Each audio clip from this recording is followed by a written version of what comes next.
We begin this hour in the Middle East, where the death toll is climbing after a devastating earthquake. Thousands of lives already lost. Even more are injured after a 7.8 magnitude earthquake shook Turkey and Syria.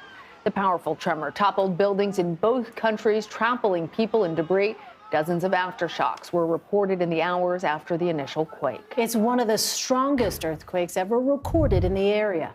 Search and rescue operations are underway as emergency crews sift through the rubble in hopes of finding survivors.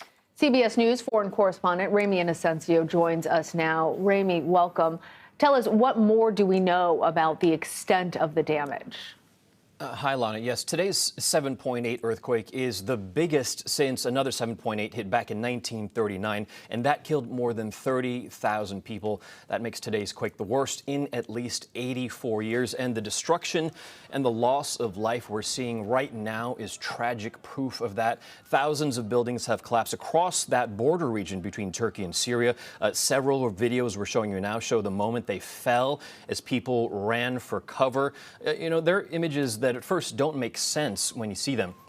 People, rescuers standing on the tops of roofs, but then you realize those roofs are just several feet off the ground, meaning people inside, if they were inside, have likely been crushed underneath. There are videos, too, that send chills down your spine. One baby bloodied, being carried down a street, grown men and women being taken away in makeshift stretchers. And then on top of the human toll, there's the massive damage to infrastructure, and that will no doubt hamper recovery efforts. Reports of at least 3 regional airports now closed. The runway at one of them, in fact, split in half. And there's serious damage to energy infrastructure in the region, too. Some social media users saying a major natural gas pipeline exploded, which ignited huge fires. And all of that we've just summarized here has just happened in just half a day, and we have many more days to follow. It's just a heartbreaking scene. Well, this region on the border between Turkey and Syria is sadly no stranger to human tragedy and suffering. So as rescue teams and eventually recovery assistance and financial aid flow in, what do we need to know about the people in that region?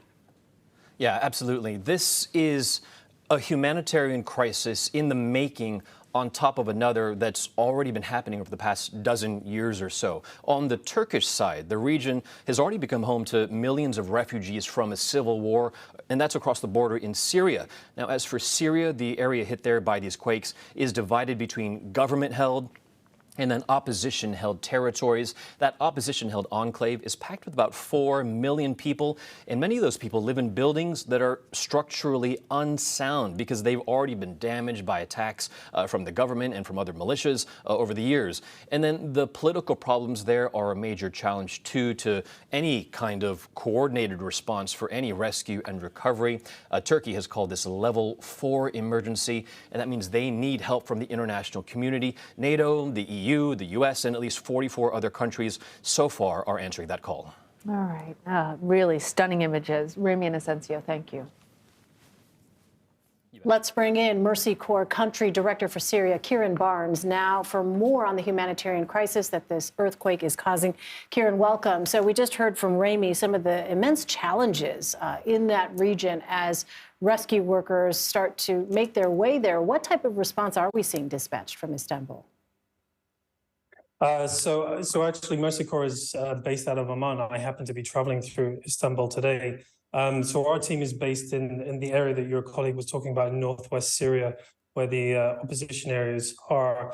The biggest challenge today, to be honest, has been communicating with our team on the ground. The electricity has been out, the communication networks have been out. This is a very isolated pocket of Syria. So the first challenge has been getting information, speaking to our teams, checking that they're safe before we even begin to look at responding to the crisis. And sadly, a lot of our team, their houses have collapsed, and a few of them have lost their families through this crisis. This is the beginning of what is going to be a very long time, including the active search and rescue efforts right now. But as we've been hearing, this has affected infrastructure in a very profound way. What type of aid is being sent to the region, and what type of support does the international community need to continue to provide? So due to the 12 years of conflict we already have, there's quite a big humanitarian operation already going on in the area, but of course that's due to the conflict. We do have things as Mercy Corps pre-positioned kits that we're able to utilize immediately. So these have solar lamps, blankets, mattresses, jerry cans, etc., that we can distribute instantly. But we will need to scale that up, and we'll have to resource further materials, and that's going to be one of the biggest challenges, both in terms of the financial support, but also where those materials come from within the market and being able to procure them. The other big concern that we've just heard, I heard in the last hour, the boreholes, which are where we find clean water, safe water, and we deliver these to people because that's the only way they can get water normally. A lot of these have been damaged and the water is dirty and it's simply not drinkable. And that's going to be a significant crisis, and we're going to have to rapidly resolve that problem. The other big challenge I would say right now is we're in the depths of winter. So this is happening at the worst moment when people lose their homes and then they've got nowhere to stay. It's freezing conditions. And that's another big concern that we have right now. So many challenges. In addition, there were several aftershocks in the area following the initial earthquake. What impact is that having on the search and rescue efforts?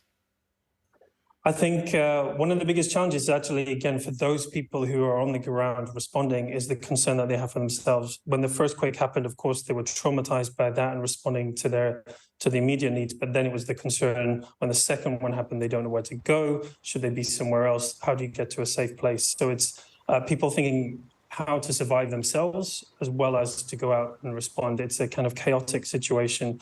And one of the biggest challenges, again, is finding that information. What are the communities that really need that support?